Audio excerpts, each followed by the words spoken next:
Team member has news. They're getting married, having a baby, or they need surgery.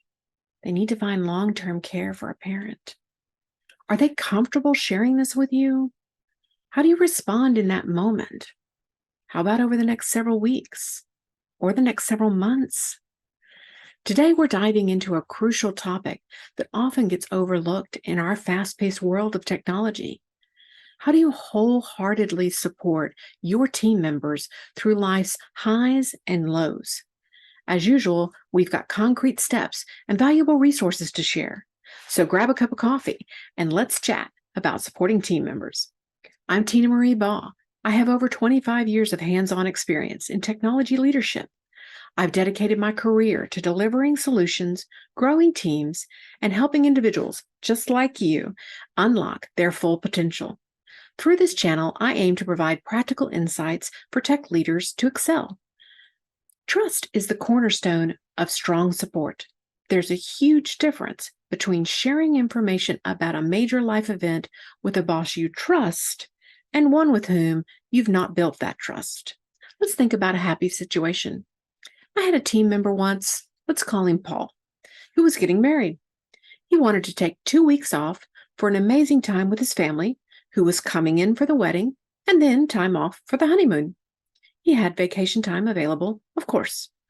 In our high-trust situation, the conversation with Paul was energetic, full of shared excitement, and supportive as we planned to ensure that Paul could enjoy his time off with his family and the honeymoon, while his work would be covered. What if we had had a low-trust relationship? Paul would have had hesitated to ask for the time off. Some bosses might have even expected him to work and be available if needed.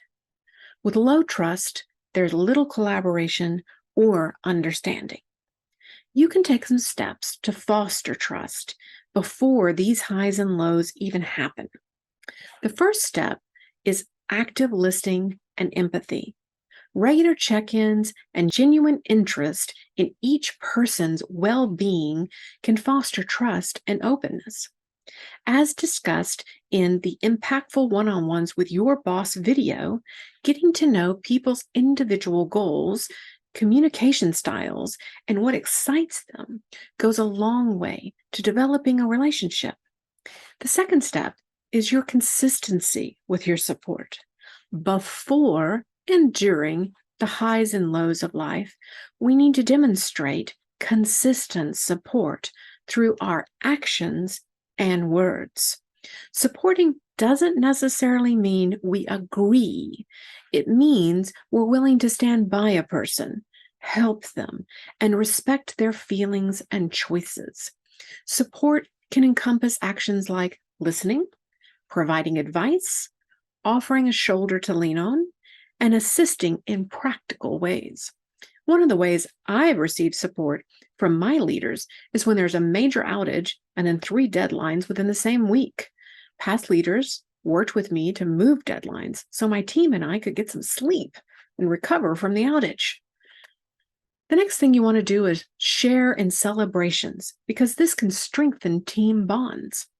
I start most of my meetings with celebrations, both professional and personal. In IT, we do not pause enough to celebrate our wins. The third step in nurturing our team is personal milestone calendars.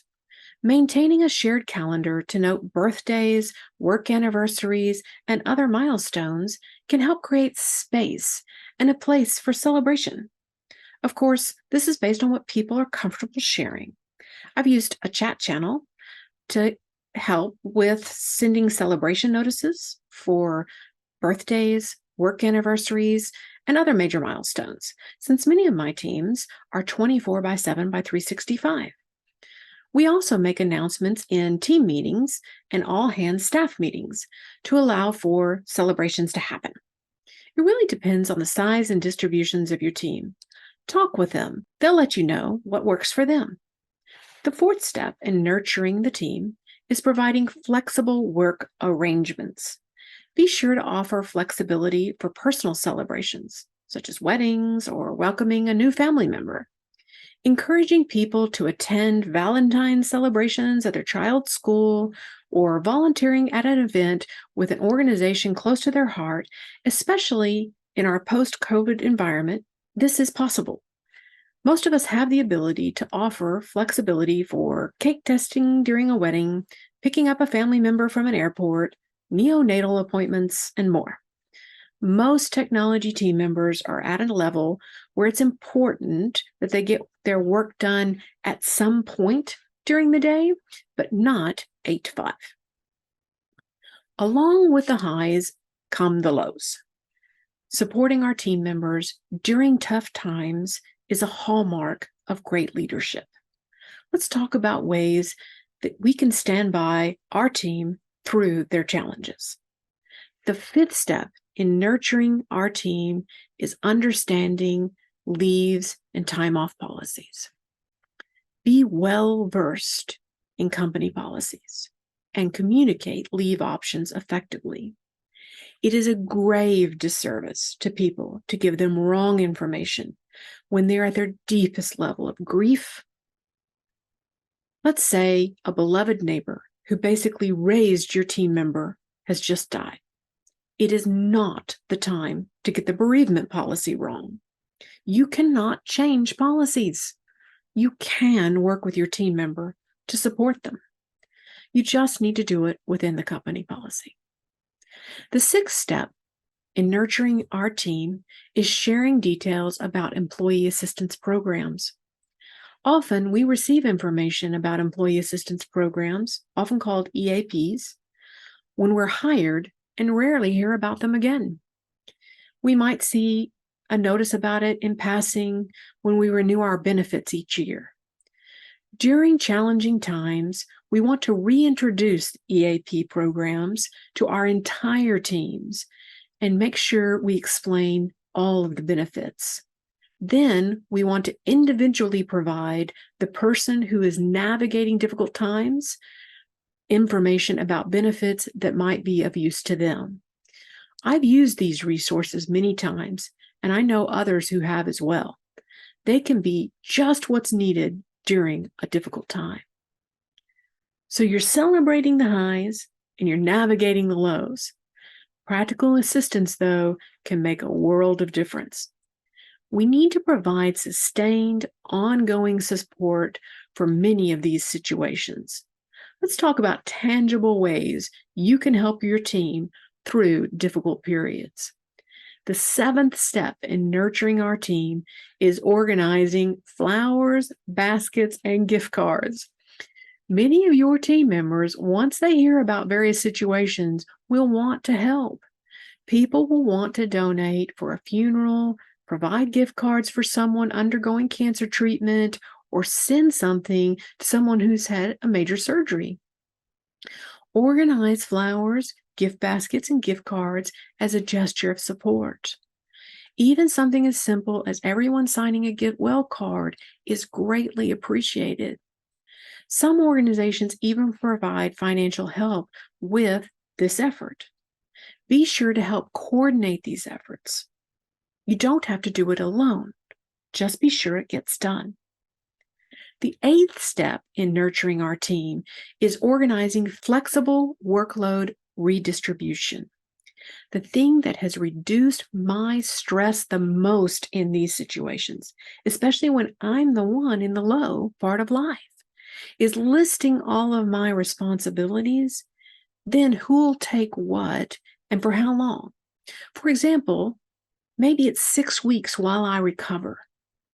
Redistributing workloads temporarily to alleviate stress during extended personal challenges relieves the person who's going through the challenge, but it also allows the team members to provide support to the person, and it provides written direction. If you do nothing else, this step will stabilize the team the most. Take this on yourself. Do not leave it to the person going through the low of life to complete alone. They're already under enough pressure.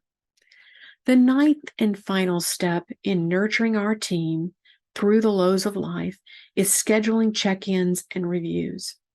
Agree now on the review intervals to discuss and assess with your team members' well-being and make necessary adjustments to the plan. You can't be afraid to call them while they're out recovering. You need an agreed time to check in. If they are continuing to work during the struggles, check-in intervals are still needed. The accommodation you're making can't last 3 years. The structure needs to be set up front and documented. I had a situation in my career where a team member's spouse underwent cancer treatment and eventually passed away. The written accommodation plan over the 12-month period allowed us to adjust the work and move through the treatments, death, and his grief fairly with him and the team members who took some of his workload. He knew what to expect and when. The team did as well. We want to be good to everyone on the team and allow everyone to move through life's highs and lows.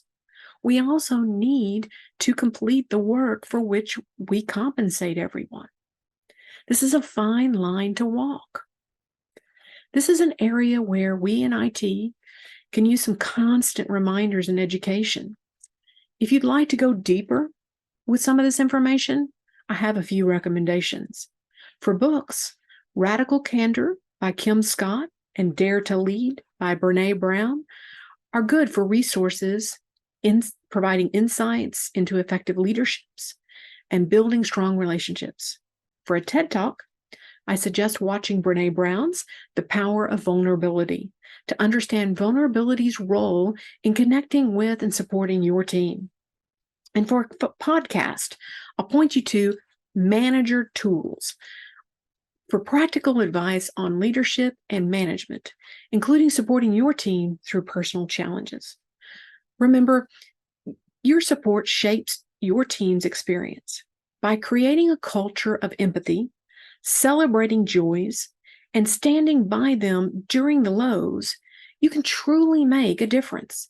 If you found this video valuable, remember to like and subscribe. And as always, keep learning and growing together. I'll see you next time.